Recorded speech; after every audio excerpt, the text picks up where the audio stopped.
They called it the Lost Village because no one ever returned from there.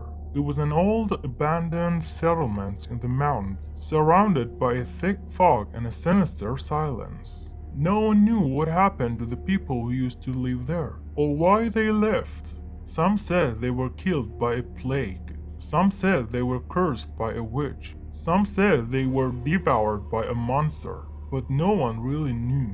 One day, a group of adventurous children decided to explore the lost village. They were bored of their mundane lives and wanted to have some fun. They packed their backpacks with snacks, flashlights, and cameras, then set off for the mountains. They ignored the warnings of their parents and the rumors of their peers. They were fearless and curious. They reached the lost village after a long hike. They were amazed by the sight of the old houses, the crumbling church, and the overgrown cemetery. They felt like they had stepped into a different world, a world of mystery and history. They split up and wandered around, taking pictures and looking for clues. They soon realized that the lost village was not as empty as they thought. They heard strange noises, like whispers, footsteps, and laughter. They saw shadows moving in the windows, figures darting the alleys, eyes glowing in the dark.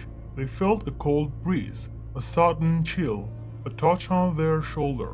They sensed a presence, a malice, a hunger. They tried to regroup and escape, but it was too late. The lost village had trapped them. It had been waiting for them. It had been starving for them. It wasn't a place, it was a thing. A living thing, a hungry thing, and it had found its prey. The children screamed and ran, but they couldn't find their way out. The fog had thickened, the paths had changed, and the exits had vanished. They were lost in the lost village, and the lost village was not going to let them go. They were never seen again.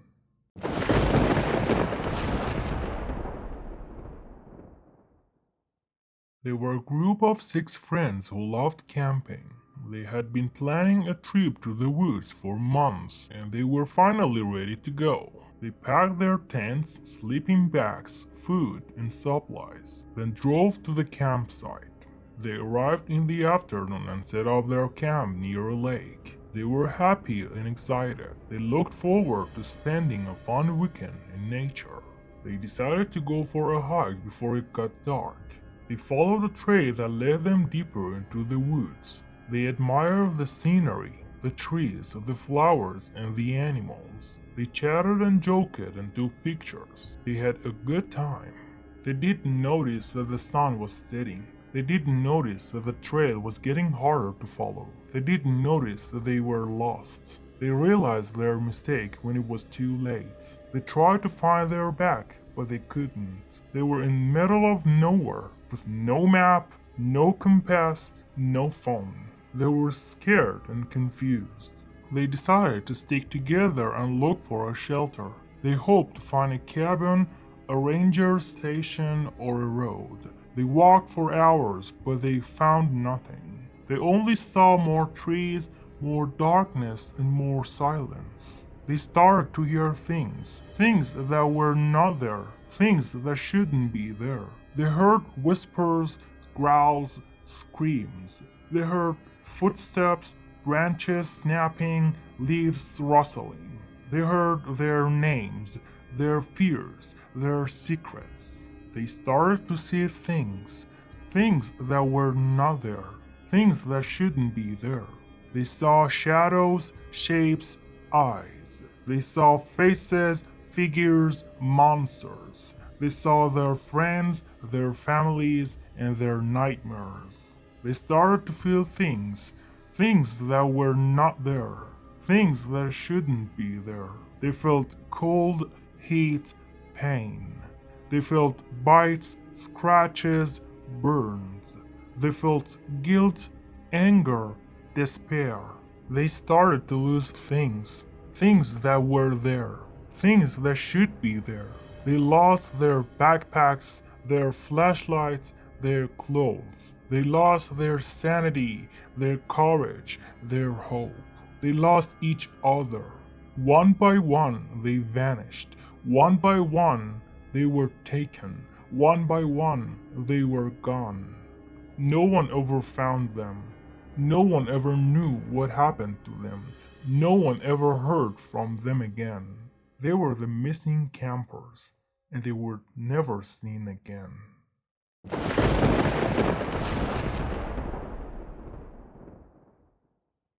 They were a group of 4 friends who loved carnivals. They had been waiting for the annual carnival to come to their town, and they were finally ready to go.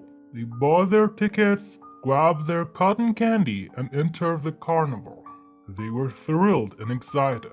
They looked forward to riding the roller coaster, playing the games, and watching the shows. They decided to start with the haunted house.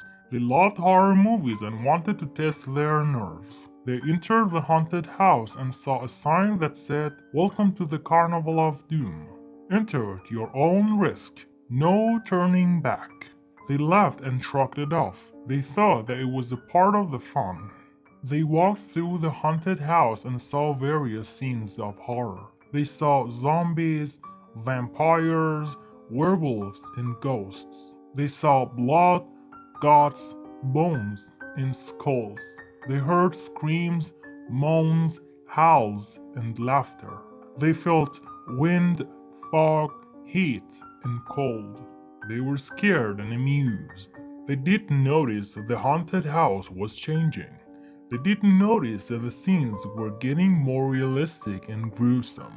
They didn't notice that the sounds were getting louder and closer. They didn't notice that the sensations were getting stronger and harsher. They didn't notice that they were being watched. They didn't notice that they were being followed. They didn't notice that they were being haunted. They realized their mistake when it was too late. They tried to find the exit, but they couldn't. They were trapped in the haunted house. They were surrounded by the horrors. They were attacked by the creatures. They screamed and ran, but they couldn't escape. They fought and struggled, but they couldn't resist. They begged and pleaded, but they couldn't survive. They were killed and eaten, one by one. They were added to the haunted house as a part of the show. They became the horrors, the creatures, the Carnival of Doom. No one ever found them. No one ever knew what happened to them. No one ever heard from them again. They were the Carnival of Doom, and they were never seen again.